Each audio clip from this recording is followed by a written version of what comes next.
Pen ড্রাইভে Windows bootable করার জন্য প্রথমে আমাদের প্রয়োজন হবে একটা অরিজিনাল ব্র্যান্ডিং পেন ড্রাইভ।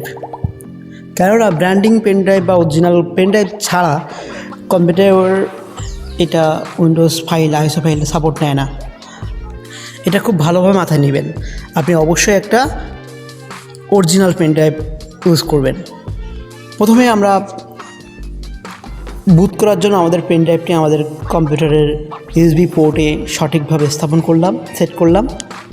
তারপর আমার কম্পিউটারে ডেস্কটপে মনিটরে নোটিফিকেশন আসলো, সেখান থেকে আমরা জাস্ট আমাদের রাফুস বুটটা অন করলাম।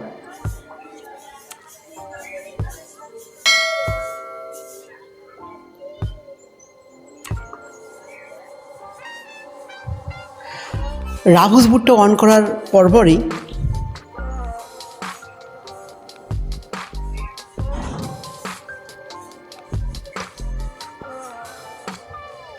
আমরা আমাদের কম্পিউটারের প্রথম ডিভাইস সেই নেমটি এখানে শো করবে।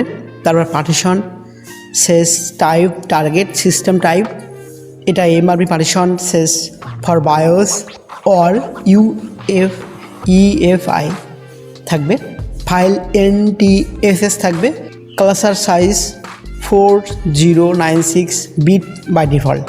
তারপর আমার পেন ড্রাইভের নাম থাকবে, যে নামটা নতুন করে হবে, মানে পেন ড্রাইভ উইন্ডোজ হলে যে উইন্ডোজের নামটা থাকে, যেমন AGO, AIGO, CCC, Windows C drive ইত্যাদি, সেই নামটা এখানে শো করবে।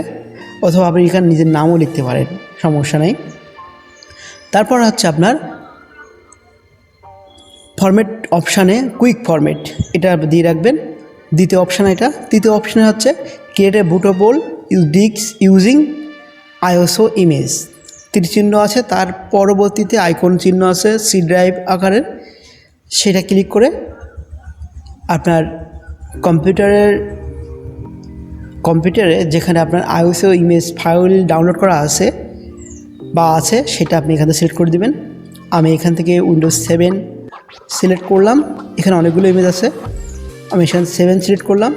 সিলেক্ট করে জাস্ট স্টার ক্লিক করলাম। স্টার ক্লিক করার পরপরই প্রথমে আপনার কম্পিউটারের রাফুস দ্বারা আপনার বুট কার্যক্রম শুরু হবে। প্রথমে একটু সময় নেবে ফাইল আইএসও ফাইল কপি হওয়ার জন্য, 4 থেকে 5 মিনিট মোটামুটি সময় লাগতে পারে। তো প্রথম কথা হলো যে আপনি অবশ্যই একটা অরিজিনাল পেন ড্রাইভ ইউজ করবেন। ব্র্যান্ডিং পেন ড্রাইভ, HP হোক, SR হোক, অ্যাপাচার হোক, অ্যাডাটা হোক, যে কোনো pen drive, original pen drive অবশ্যই ইউজ করবেন।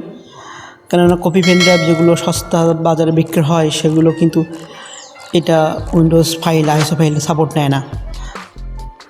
তারপর হচ্ছে আপনার সম্পূর্ণ কপি হয়ে গেলে জাস্ট আপনি স্টার্ট ক্লোজে বারে ক্লিক করলে আপনার রাফুস বুট কমপ্লিট হয়ে যাবে। তারপর আপনার পেন ড্রাইভটা যে কম্পিউটার আপনি উইন্ডোজ করবেন সেই কম্পিউটার সেট করে পরবর্তী নিয়ম অনুসরণ করবেন।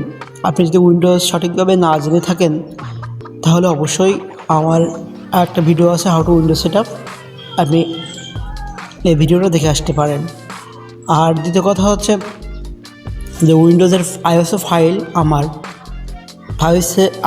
উইন্ডোজ এর আইএসও ফাইল লিঙ্ক আমার ফেসবুক পেজে ডাউনলোড লিঙ্ক থাকবে, আপনারা ওখান থেকে ডাউনলোড করে নেবেন। রাফুসের লিঙ্কও সেখানেই থাকবে, আপনারা অবশ্যই সেখান থেকে যদি আপনার প্রয়োজন হয় তাহলে ডাউনলোড করে নেবেন। আর আপনার যদি আমার ভিডিওটা কোনো প্রকার কাজে আসে আপনার, তাহলে অবশ্যই লাইক, কমেন্ট এবং ফেসবুকে ফলোইং অন করবেন এবং সাবস্ক্রাইব তো মাস্ট। Thank you.